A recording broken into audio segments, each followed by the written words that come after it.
Welcome to my channel, and thank you for choosing my video to watch. This video is actually part of a longer video that I made about investing in stock market for the beginners under the title Complete Guide on How to Buy and Sell Stocks in Canada Bourse with Questrade.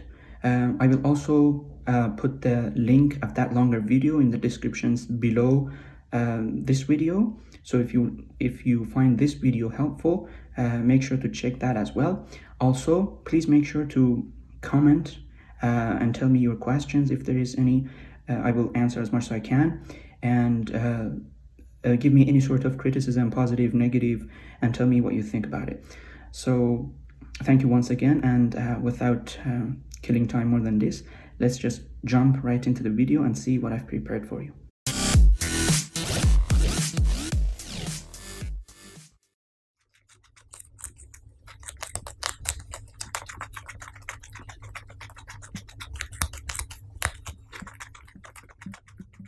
I have prepared 10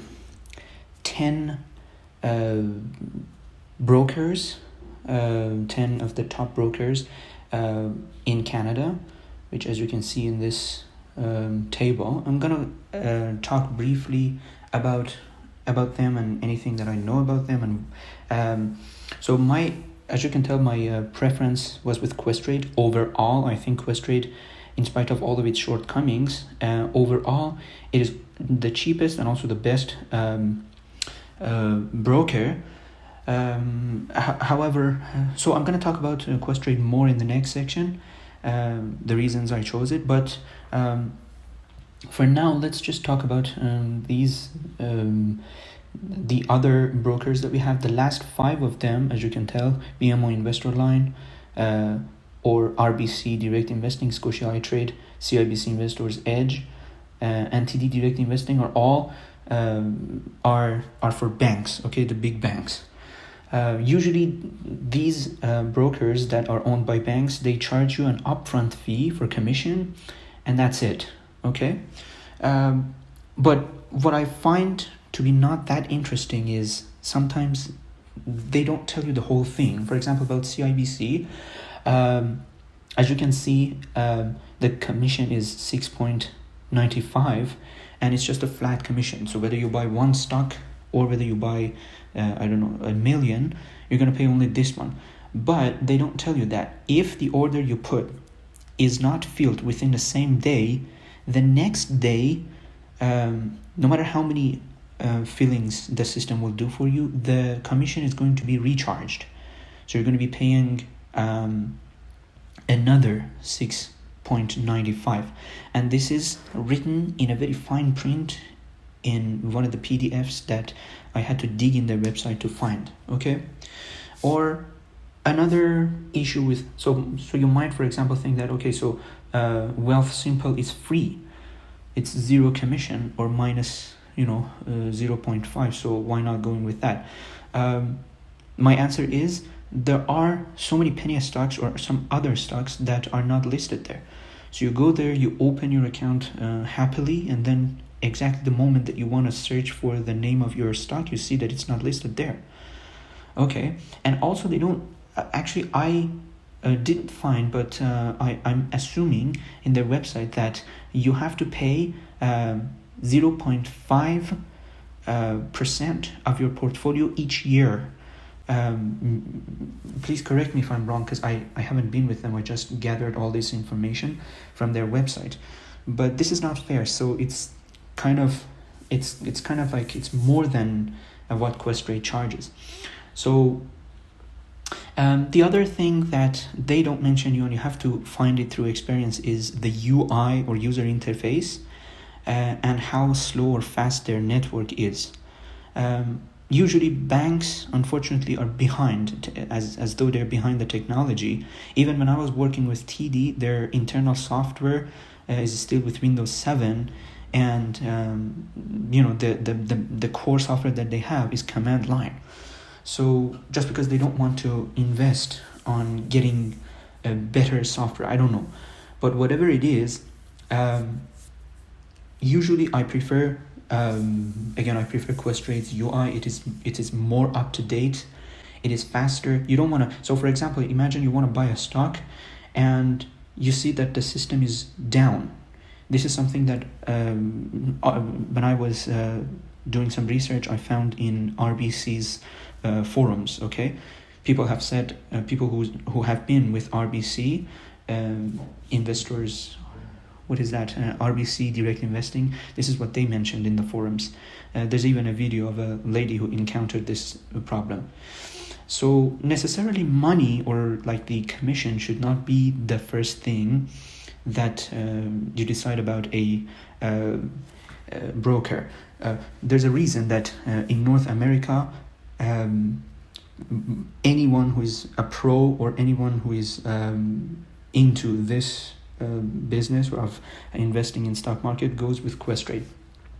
So let me briefly talk about although I'm gonna break it down, but briefly talk about the commission in Questrade. First of all, let me tell you that there's no hidden fee. So many people think that there's hidden fees and they don't say no. There's everything clearly stated in their website. There are two types of charges: ECN fee, which is waivable, you can waive it, and commission, which is not waivable, so you have to pay commission.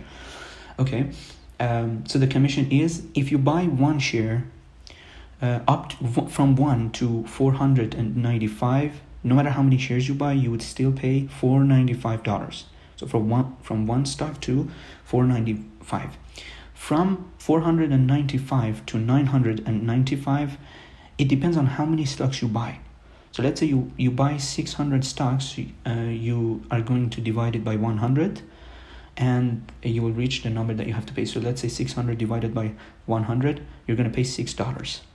Okay, let's say you want to buy 821, so you're going to be paying $8.21 up to 995. Anything above that, doesn't matter how many shares, 1,000, 10,000, 1 million, you would still be paying that $9.95.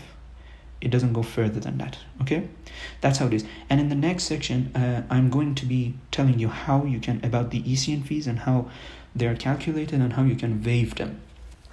Something to mention here is take a look at the websites that I have prepared for you, although you can Google, but make sure that the name of the website matches this one. After.com or .ca, doesn't matter what it is, but make sure that all of them, when you enter into your address bar of your browser, they should be the same, okay? Because there's something called phishing. Phishing is a hacking strategy in which the hacker copies the first page of a website, the login page or whatever, and the only thing that the hacker changes is just one letter in the address bar. So for example, for Questrade, you might see, I don't know, instead of QUESTRAD, you might see QUEASTRAD. So you're going to make sure that the name of the website is correct. And what happens is you go to the website, you enter all of your information, not knowing that that's just a fake website. Although Google, I don't want you to be afraid, Google is very secure, so it doesn't bring, hopefully it just filters those things, but I'm just letting you know so that this thing can occur. So make sure that your browser shows that the connection is secure and it starts with HTTPS. Okay, so about Wealthsimple I talked. The other ones I didn't honestly invest on, and I didn't investigate, but I necessarily didn't need to. I just looked at the big five banks and Wealthsimple. Wealthsimple, just recently they have introduced a web-based, so you can actually connect through your browser, but before that they were just an app. Okay, so maybe they're getting, so all of them are getting better, and as I said, none of them are perfect. There's no perfect thing in the world. Okay, anything has its own drawbacks, and when we are going to see the Questrade live, I will tell you there are a couple of things that I really don't like about it, so I will cover those as well. Okay, so that's it for this section. The next section, I'm gonna talk with details about why I chose Questrade as my broker.